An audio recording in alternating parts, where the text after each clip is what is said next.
back to the show, Business Mastery for Startups, Scaleups, and Early Stage Businesses with your host, Jerry Gadori. That's me. And this week, our guest is Sebastian Spitzer, most recently a VC, but now a proud member of the Before.ai team.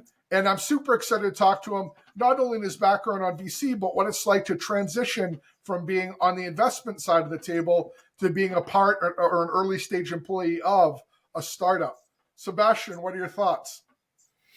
Hey, thanks for having me, Gary. Well, first off, this is going to be a memorable day for us to record this, right? It's election day. Yes. Are you already prepared? Yeah, you folks out there in the audience will be seeing this early next year. But Sebastian and I actually are recording this on election day. So if the world doesn't exist anymore, this is a time capsule. Oh well, I'm happy to be part of it. Yes. So tell us a little bit more about your background, Sebastian. Let me give you the elevator pitch to put things into context for anyone that's listening. So I started my career in marketing and then quickly transitioned into innovation management and product management. Did that for family-owned businesses back in Germany, back in Europe, which I guess, to American standards, I would qualify as sort of like a scale-up. So we're talking about companies with 200 to 1,000 people, family-owned. Very much now that I have the comparison 15 years later, very much like a startup, flat hierarchies and execution-driven, less strategizing, less meetings, and basically everyone was sort of like a jack of all trades within their field. And then I went into large corporation, was working in the automotive industry for total almost 10 years in total at 2 stations. And that is also how I got from like product management, innovation management into venture management and like the wider startup ecosystem. So basically my role for close to a decade was eliciting partnerships with startups and technology providers. So basically filling the gaps and competences that we didn't have in-house with external innovation. And part of that, of course, was not only partnering, piloting, and working together with startups, but also investing in them. And that brought me into what you described, the VC world or the investment world. So it was about 2017 when I started investing in startups. So I first ventured into blockchain and was working with a Web3 or blockchain investor, where I was sourcing deals and doing the due diligence and like managing the entire deal flow to write tickets into super early stage Web3 startups. So we're talking about pre-seed, seed. And that also helped me to transition into a corporate venture capital role that I had the last, let's say, 2-ish years, 2.5 years in the automotive industry, where I was mainly focusing on later stage companies. So it was mainly industrial deep tech, robotics, automation of manufacturing. So basically, I think the consensus or the key takeaway is throughout my career, always in innovation and product management, always enjoyed working on new things and technology, and then transitioned more into like deep tech around blockchain, applied AI, robotics, and also basically transitioned into the investment background. Yeah, and then this year in August, I decided to leave the corporate venture capital, the venture management role, and transition to work for a cybersecurity startup. It's a pretty diverse background. Automotive, robotics, deep tech, Web3, blockchain, AI, and the company Before.ai, they're a cybersecurity firm, but they're also an AI company. So That's right. Yeah. So maybe it would have been faster if we talked about the things that you didn't touch. Yeah. So I never did traditional B2B SaaS, and I never did consumer. Yes. I think AI now is almost where SaaS has been for the last several years. It used to be, it seemed like VCs always wanted to see the SaaS because of the level revenue model and how exciting it was to have recurring revenue. And now if you don't have AI in your name somewhere, nobody seems to be terribly interested. Oh yeah, it's funny, right? Because if you listen to social media chatter and like follow some of the investment trends or the trends in the startup landscape, a lot of people talk about SaaS being dead, and I'm just a bit baffled by that because most AI applications that we see these days and most AI startups operate on a SaaS business model. So I don't know why SaaS would be dead just because AI came upon, but you are right. It's definitely the newest shiny toy in town, and everyone wants to get a piece of the action in the wider AI landscape.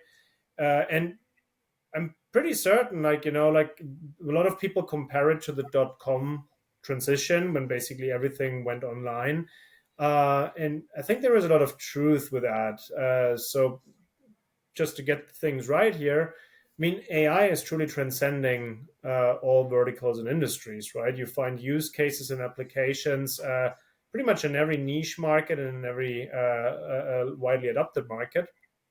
Um, Now, I think the challenge is just to like find the true gems in all the noise, because there certainly is a lot of noise. Yeah, that's always the hard part. So I'm an old fogey, so I remember the move from nothing to static websites to active websites and all that straight up through. And I also remember how during the mid to late 90s, if you didn't have tech or .com or something in your title, much like today with AI, you were on a race to nowhere. So I think there's a lot of strong parallels. One thing I don't want to let pass, though, that you mentioned that I think is great is people have called the death knell of SaaS. I think the media, whether it's venture media, business media, or general media, likes to call the the death knell of things and get it right once for every 20 times. I grew up in the technology staffing space before moving to more general business consulting. And gosh, I'll never forget Monster, which was the original big job board, used to call for the death of the staffing industry and how they were going to supplant it with their giant database of resumes. While they were doing that, I would be driving to their headquarters location in Mass to visit my dozen consultants I had on contract there. And I'd always laugh when I'd hear the commercials because they were working with my staffing firm at the time that they were calling for its death. So, no, I don't think the SaaS business model is going anywhere soon. I just don't think that people find it sexy or exciting. So, to the media, it might as well be dead because they don't get clicks for talking about it. Exactly. And like, I mean, pretty much every B2B or B2C SaaS company these days labels themselves as an AI first company, right? Even if Yes. they basically just integrate a ChatGPT wrapper or like a chatbot on their website, then they are automatically an AI first company.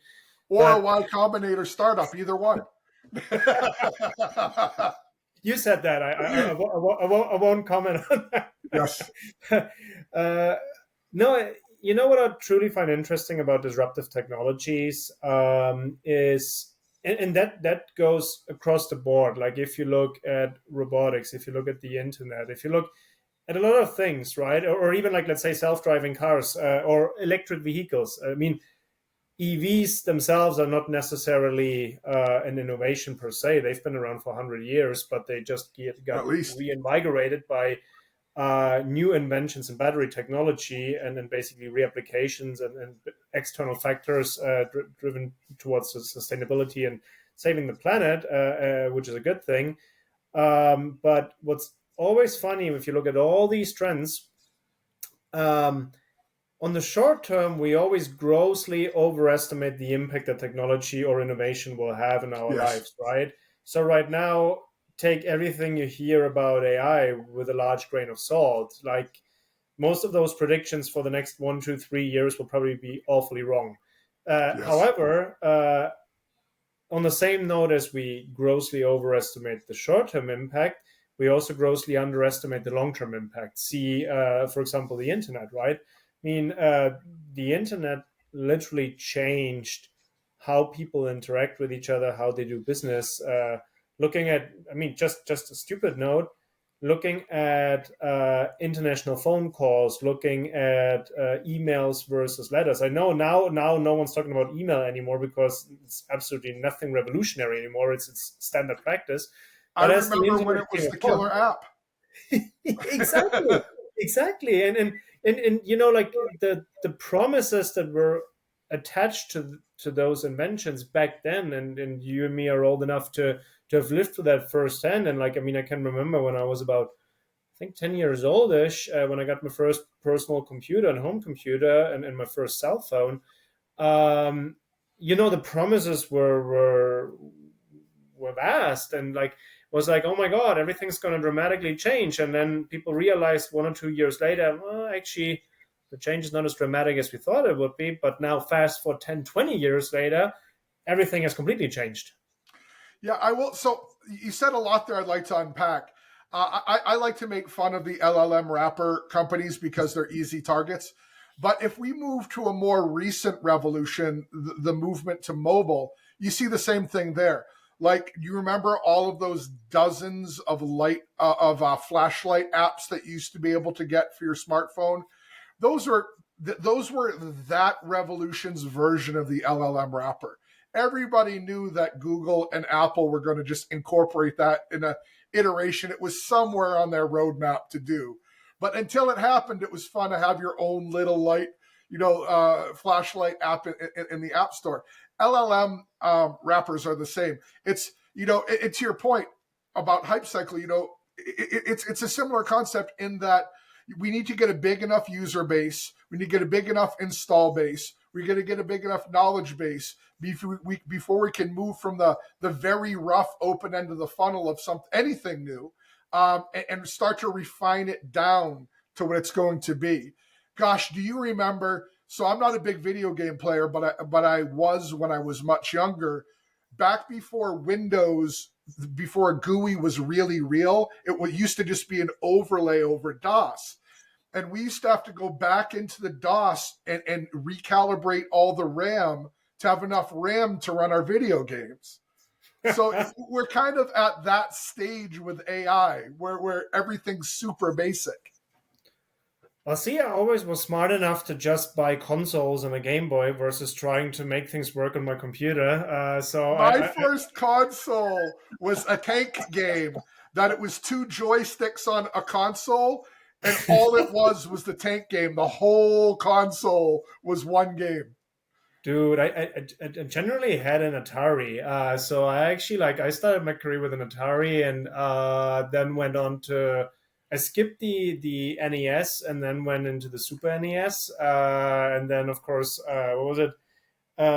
What came after the Super NES? Was it already, geez, was it the GameCube? I don't know. Like, I started with Nintendo and then went Sony, and had a quick stint with Microsoft and the Xbox. So I pretty much have have have had my own revolution or evolution of video games there. But it's also it's again, that's actually a great example, right? Like the upcoming of video games. Like, at the beginning, it seemed like, well, it's a nice hobby.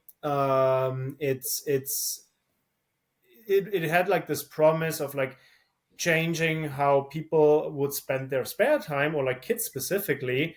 And in a short time, everyone was like, completely grossly overestimating the impact, and was like, oh, no one's going to read anymore, no one's going to watch TV anymore, like everyone's just going to be on those video games. Of course, that didn't happen. But now, fast forward, now we're talking about 25, 30 years. Look at the video game industry. It's absolutely crazy, man. They have electronic sports leagues, right? They have their own international world like championships for video gaming. It has become a highly profitable industry. Triple A games now have more budget than Hollywood blockbusters, and a lot longer shelf life. I mean, Grand Theft Auto 5, right? Geez, look at that. That has a longer shelf life and a bigger impact on culture than any Hollywood movie ever had. People still play it, and I think the game came out in 2015. I think, if I remember correctly, next year will be the 10-year anniversary, or it may already have happened, then it's 10 years old. of Grand Theft Auto 5, and people still play it. It's absolutely fascinating. So yeah, like just comes to show of like how we first overestimate it, and then there's actually a gradual cultural change happening with any technological advancement that we get. And if you then look in retrospect, like 10, 20 years later, you're like, oh my God, like this is absolutely crazy, right? And it opens and it creates so many new jobs. And that's what I love about innovation and startups. If so, first of all, I've always loved creativity, right? So quick background story on myself and my upcoming before I actually started my professional career. So when I was preparing for university and I didn't really know what to do with my life, as pretty much everyone who's at that point in their life and like thinks about, what should I study? What should I do? So back then, my cousin was a huge influence on me because he was very artistic. Like he was great with drawing. He was extremely creative, and that inspired me. So I wanted to have a job in that as well. I enjoyed drawing, but I always was better at like doing portraits and like realistic stencil drawings, right? Like I was just better at that. Not so much with like product design or like other forms of art. So I still wanted to like push in that direction. So basically like try to apply for product design and industrial design as university degree. Didn't work out. Ended up doing international business. Hindsight, I'm happy that I've chosen that path. But so I always had this background of being creative and like having a keen interest and eye for creative things, which made me end up in marketing as my first career step, and then transition into innovation management. But that's exactly what I love about innovation and startups, right? It is reapplied creativity. It's basically looking at what problems are there that I can solve and anticipating where markets and society will head in the next 5 to 10 years. Because ultimately, and that's, I think, that is the key challenge in startups.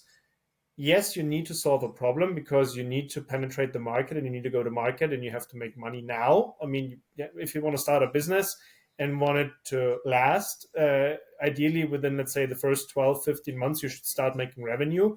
So you have to find something that people are willing to pay for right now. But you also sort of like have to create your own vision of the future and like forecast where the world is going to be in like 5 or 10 years from now. If let's just say let's use Netflix as an example, right?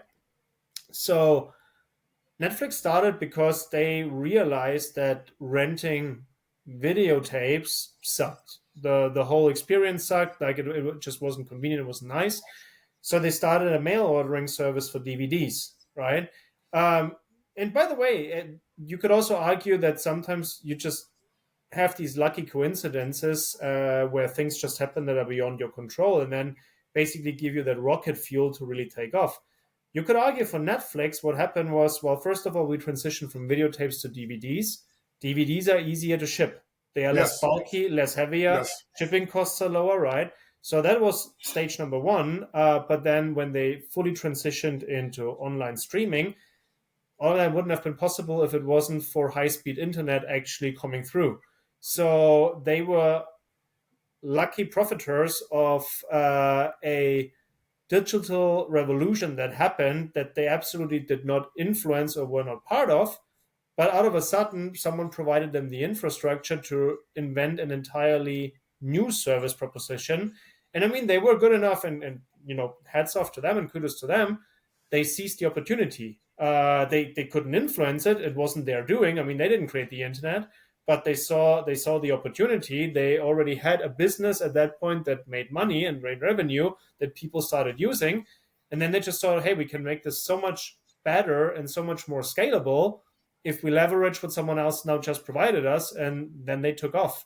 So it's really interesting. And that's the process that I love about startups. It's like applying creativity, solving people's problems, being able to capitalize on that solution right now because you need to survive, but also creating this future vision for yourself and like having this evolutionary mindset where this can go in the next 5 to 10 years to grow it into a really big business. It's interesting. I'm very active on LinkedIn, and I interact a lot in the startup and the VC communities because that's my business sector.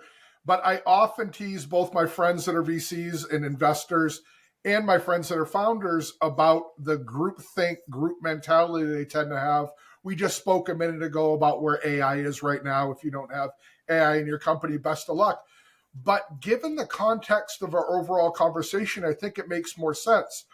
If you're a VC and you're looking for your next big hit to make your fund profitable, or if you're a founder looking to be funded that wants to found a company, why wouldn't you go with what you see the other people that you know are successful? Why wouldn't you go with what they're doing? So I think we create some of that just through human nature of being herd animals and wanting to be around other people again that represent what we want to become. Yep. No, you're 100% right? And I mean, if we say that AI will be this transcendent technology that will basically create the next evolution of the internet, or will be of similar magnitude and with a similar disruptive power compared to the internet, then yeah, you want to bet on these things because you will start seeing those disruptive effects in the next 5 to 10 years. However, so I mean, I don't know how familiar most of the viewers are with like how VC funds work. Maybe just to add some context and color to that. I mean, if you're running a VC fund, you also are usually working on a very tight time frame, right? And like a schedule. So usually VC funds run for 10 years, and you deploy for like 4 to 5 years, and then you start harvesting. So usually when a VC, depending on which stage they invest in, it's different. If they go on Series A, Series B, later stage, they expect an exit sooner because they already come in later. So obviously the exit event, the liquidity event should be sooner. But let's just say for the sake of simplicity, we only look at like pre-seed, seed, like really early stage investments. So they usually want to go in. The company exists for like 2 years, has like the first couple of customers, a little bit of revenue. You come in, you deploy your check, and then you want to see it grow over like 4 years, 5 years, 6 years. And then you start to harvest and you start to like liquidate some of those investments, which is not necessarily within your power unless you really like introduce them to a buyer or like you personally as a VC can get them acquired. But usually like it's, I mean, 80-90% of positive exit events for startups are acquisitions. The rest is IPOs. IPOs is a tiny fraction of actual exits. But it's interesting because basically the bet that you're doing with AI right now is, let's say your fund already exists since like 2 or 3 years, right? That means it gives you another like 7-ish years until you basically want to return the capital to the LPs. So you have to pick bets. And that is also, I think, one of the explanations why we see a relatively sluggish VC market right now. Everyone's like penetrating and focusing on AI.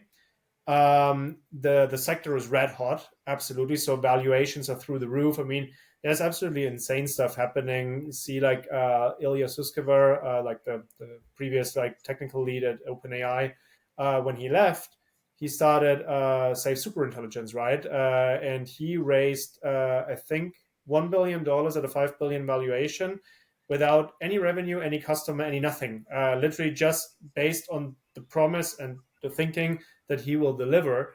So not all VCs, not all funds can play that game, right? That is only applicable to a small niche. So in essence, when you want to invest in AI right now, your bet is I have to find something that is undervalued, which is incredibly difficult because everyone's looking exactly for that right now. So there's always like a lot of VCs or investors flocking into anything that is qualifying as a good deal, meaning prices are going up because it gives more negotiation power to the founders. But basically, you're betting that that specific company will emerge as one of those category leaders in a time frame of, let's say, 5 to 7 years, right? And then you can like do your exit event. And it's interesting because what I've noticed, and you know, this is coming from the perspective of someone who has built with AI himself. Like I've also like did my little side projects with friends.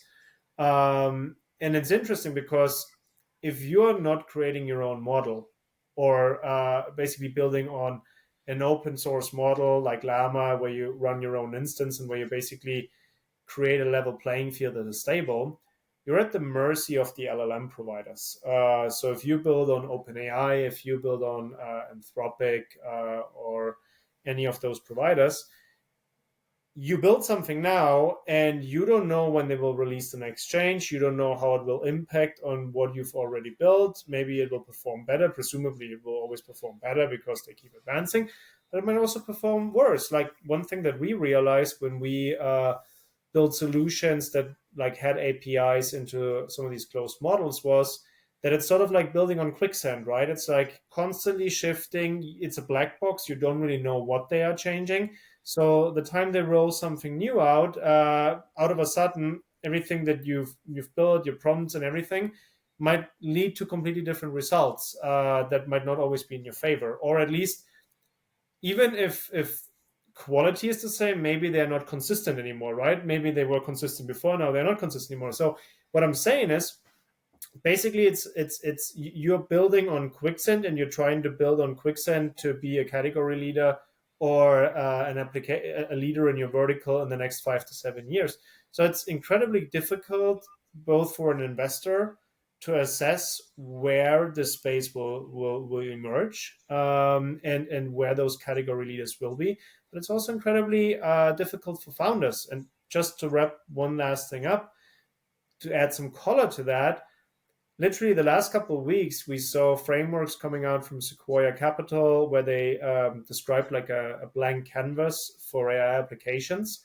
And pretty much on the same note, Mike Andreessen from A16C described that he sees LLMs in a race to the bottom right now, because the unit economics just don't add up, and it's basically a loss leader pricing right now.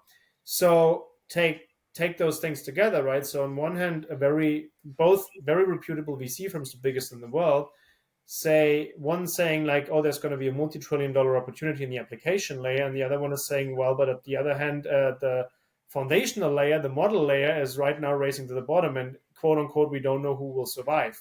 So that is a big bet to take. So you don't know if the infrastructure that someone is building on will survive, or if it's going to be the right one that's actually making the cut in like 5 years. And at the same time, you're betting on something that is being built on top, right? So it's extremely challenging. And the other thing that I'm seeing or that I'm questioning is, if you build an application on top of the foundational layers that is truly transcendent and has universal application across all sectors and industries, there is a huge risk that the infrastructure layer will replace you. And just to give an example and be less abstract about that, we've seen that with a lot of text to video applications. There was a big hype at some point when people realized that they could create video clips just with text through Gen AI.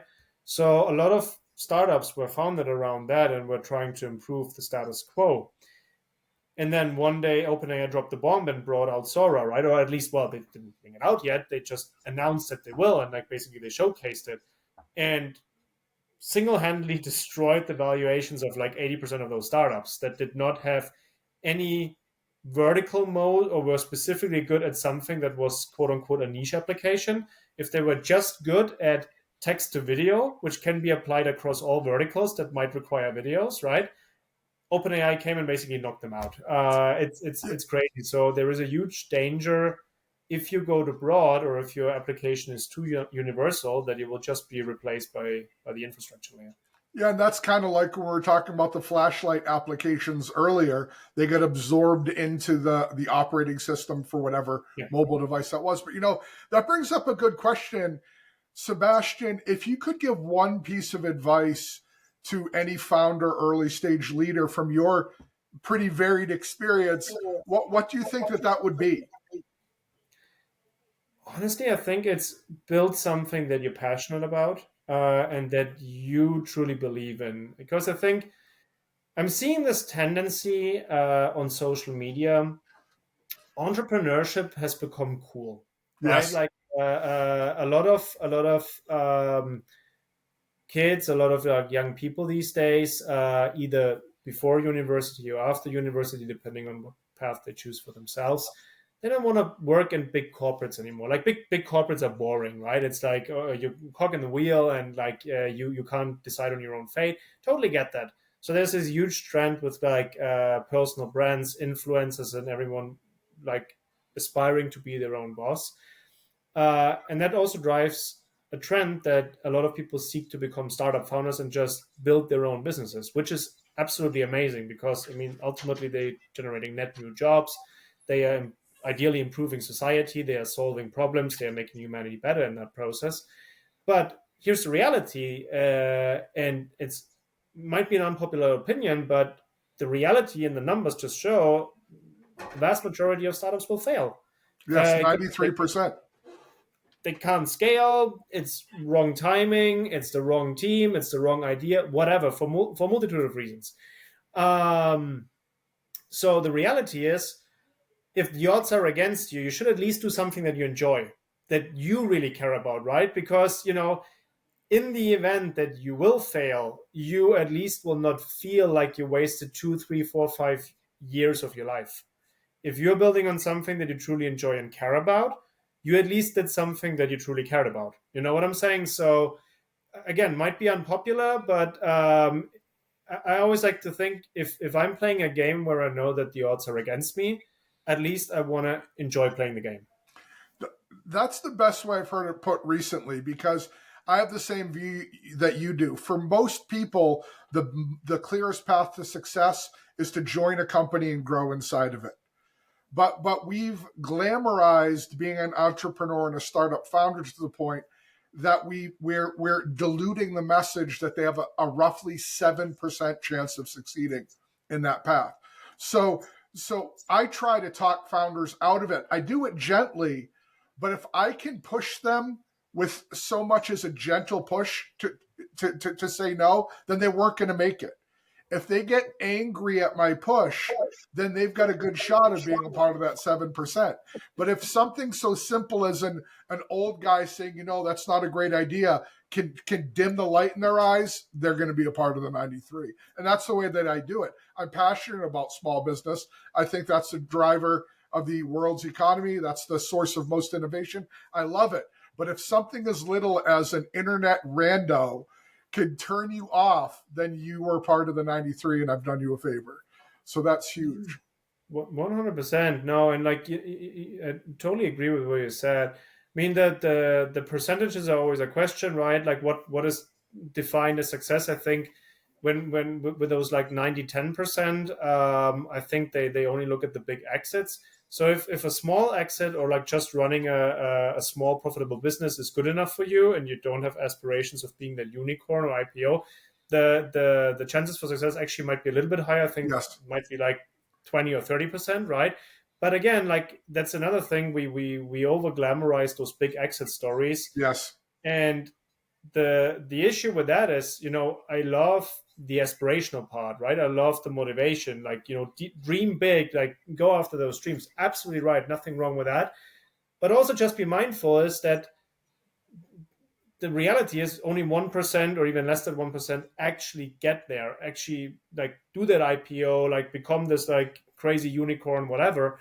So don't see yourself as a failure if you don't get there, and just be mindful and be aware of that, right? And also don't fall for that mentality that it's going to be an overnight success. Oh gosh, There's yes. another thing. You know, we live in such a short paced or like a fast paced and short mindset mentality that everyone wants like this instant gratification. And I see it myself.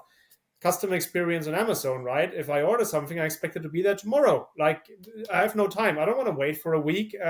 And social media, like people forgot what they read the other day. So the world is getting faster and faster and faster. But the reality is, if you really want to build something meaningful, it simply will not happen overnight. So it's a marathon and not a sprint, right? To quote that, even though it sounds cheesy, but it's right. it's not going to be a 1 year thing. It's probably not going to be a 2 year thing. It might be a 5 year thing, or it might be a 10 year thing. I mean, some companies needed 20 years, even 30 years to really get to where they are right now. Yes, not only within themselves, but for the market conditions to be right for how they do things. Yep. So I'll use myself as an example. My company, Redbeard Solutions, we help startups and early stage companies to build the people side of their business. So we teach them how to make employer brands, how to have good recruiting processes, how to build high performance teams that will stay with your company. You know, we do all that stuff. But anything even vaguely staffing adjacent for the last 2 years, we're not a staffing firm, but anything staffing adjacent has been a graveyard for the last 2 years. So it's been a really hard thing for us. So we've done things like assessing companies, internals to make sure that they're operating well as means to keep moving so that we can, I don't want to say survive. It's not that bad, so that we can be stable until the market comes back. And we know full well when the market comes back, we're going to explode. And sometimes that's what the game is. To your point, it's not a sprint; it's a marathon. Exactly.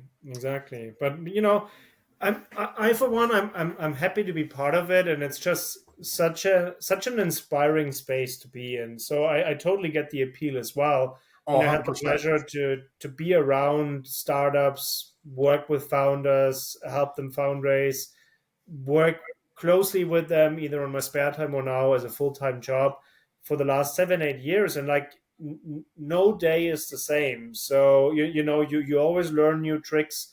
You always keep challenging yourself. You're always in touch with the bleeding edge of innovation. You're always trying to think in the future, not in the past. So it's a super inspiring space, and there is like so many incredibly motivated and smart and bright people to surround yourself with. So I wouldn't want to be anywhere else. And I totally get the appeal, right? So it's Yes. great that we see the interest for it these days and the motivation for it. And I think if I sum all of that up, right, and if I just keep adding the little puzzle pieces together, I think we're up for a bright future if we have so many motivated people.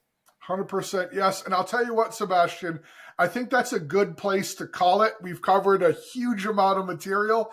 And I'll say this now, I would love to have you on the show again. I think there's a lot more that we could talk about. But in the interim, if people want to learn more about you, the exciting things you're doing at before.ai, where can they find you? Where can they learn more? So the best way to reach me is on LinkedIn. I'm pretty responsive there. Bear in mind, you might have to send me a couple messages because my inbox is just a mess. But happy to connect there. Happy to stay in touch there with people. And if your company needs protection from the threats that are out there and wants to not only look into the future when talking about startups, but actually also when talking about cybersecurity, let me know. I'm more than happy to tell you more about what we do at Before AI. Yeah, what before.ai is doing is pretty exciting stuff, but I don't want to jump off onto another tangent. So thank you, Sebastian, very much for being on the show. I truly appreciate it. It's been great having you. Likewise, and let's hope that the world doesn't end today. So I guess we Yes. can have another show. Yes, either you're listening to this somewhere in the late January, mid-February zone, or some future archaeologist is finding this. It could be either one. I'm down for either option. Yes, awesome. Well, as always, my friends, have a great week, and we look forward to having you back on the show next week. Goodbye, Sebastian. Bye-bye.